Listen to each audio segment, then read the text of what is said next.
podcast est réalisé avec le soutien précieux de More. Parce que nous sommes des entrepreneurs tout comme vous.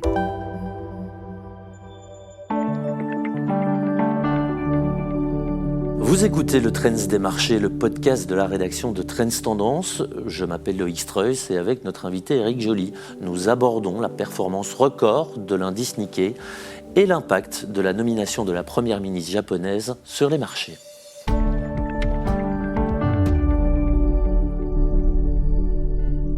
Et on démarre ce Trends des marchés par les tendances boursières du jour. Les bourses européennes ont globalement clôturé légèrement dans le vert, porté par l'optimisme des investisseurs qui privilégient les actions au détriment de l'or, dont le cours est retombé sous les 4 000 $ l'once. Sur Euronext Bruxelles, KBC a clôturé la séance en tête du BEL 20. Hors indice, Immobel a profité de commentaires positifs suite à la possible vente d'un immeuble du bureau à Paris. UCB est resté à la traîne après une note des analystes de Jefferies qui ont abaissé leur avis à sous-performance, équivalent de vendre. Onward Medical a poursuivi sa chute dans le sillage de son augmentation de capital de la semaine dernière. Et nous avons le plaisir, comme tous les lundis, d'accueillir Éric Joly dans ce Trends des marchés. Bienvenue Éric.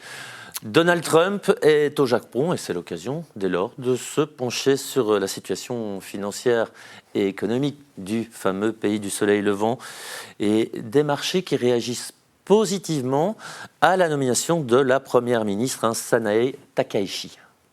Oui, je pense que ce n'est pas illogique. Madame Takaichi se dit être influencée d'une part par Margaret Thatcher, ce qui veut donc dire que d'un point de vue purement politique, le Japon va vraisemblablement virer un peu plus à droite, et d'autre part par Abe.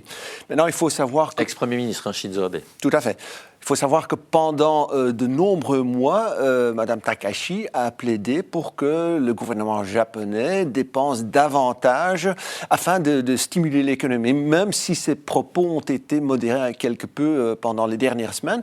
Mais je pense qu'il est quasiment certain qu'elle va vouloir poursuivre une politique fiscale stimulante, et ce, à un moment où l'inflation au Japon est au-delà de la barre des 2%, ce qui risque éventuellement de mettre dans une position difficile, délicate, la Banque centrale du Japon, parce que d'une part, bien évidemment, elle a l'autonomie pour poursuivre une politique, et sa politique d'inflation, mais d'un autre côté, elle doit quand même tenir un tout petit peu compte du gouvernement japonais. Oui, et justement, la Banque du Japon qui doit se réunir le 31 octobre, évidemment, comme à chaque fois avec cette question, que va-t-il se passer avec les taux d'intérêt? Quelle décision sera prise?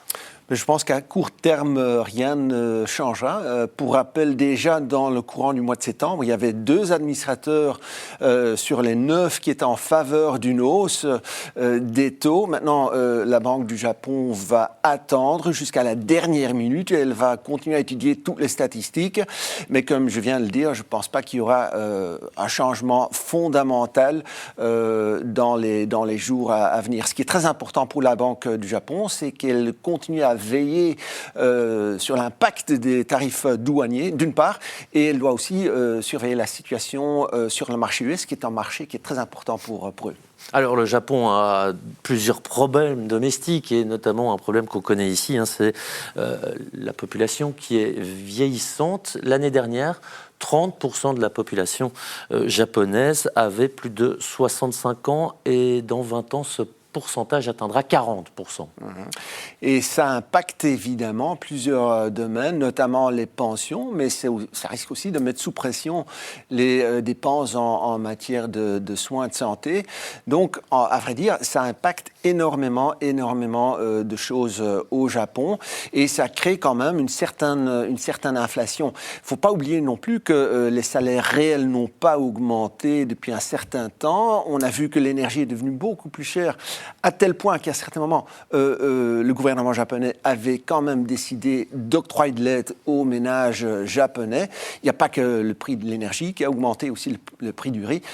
Et pour contrer cette hausse-là, à un certain moment, on a même décidé de vendre des stocks stratégiques pour dire que l'inflation est bel et bien présente au Japon. Alors évidemment, il y a eu l'actualité boursière de ce matin, c'est le Nikkei qui a marqué l'histoire.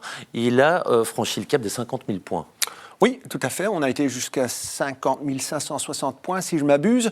Et on voit que ce sont toujours les mêmes secteurs qui drivent cette hausse. Ce sont notamment les actions des sociétés qui sont actives dans le domaine de la défense, secteur dans lesquels Mme Takahashi a clairement indiqué qu'elle voulait investir davantage pour devenir plus indépendante, et aussi les actions des sociétés actives dans le domaine de la construction, de l'infrastructure, et dernièrement les titres de sociétés japonaises qui pourront profiter pleinement donc de cette nouvelle politique. Oui, pour ce dernier point, justement, est-ce qu'il n'y a pas un risque, vous l'avez évoqué en début de chronique, la Première ministre veut stimuler l'économie en contractant davantage de dettes, alors qu'on sait que le Japon est un pays fortement endetté? Certainement, un petit rappel peut-être, jusqu'il y a quelques années, l'économie japonaise était quand même la deuxième. Aujourd'hui, c'est devenu la quatrième au monde.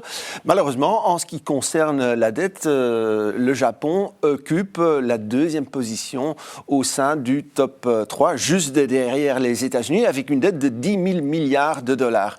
Et on le voit à l'instant, à l'écran, on voit clairement que depuis un certain temps, les investisseurs en obligations s'en inquiètent quelque peu. On vient de le voir, on était aujourd'hui sur le 30 ans à un rendement de 3,07. Il n'y a pas tellement longtemps, on a frôlé les 3,30. C'est du jamais vu au Japon, donc c'est quelque chose que l'on doit effectivement surveiller de près.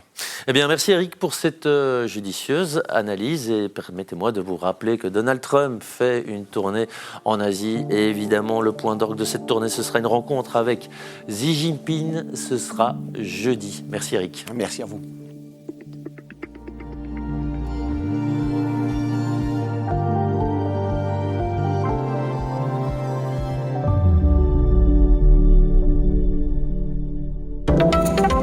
Interrogez-vous sur vos marges pour créer plus de valeur.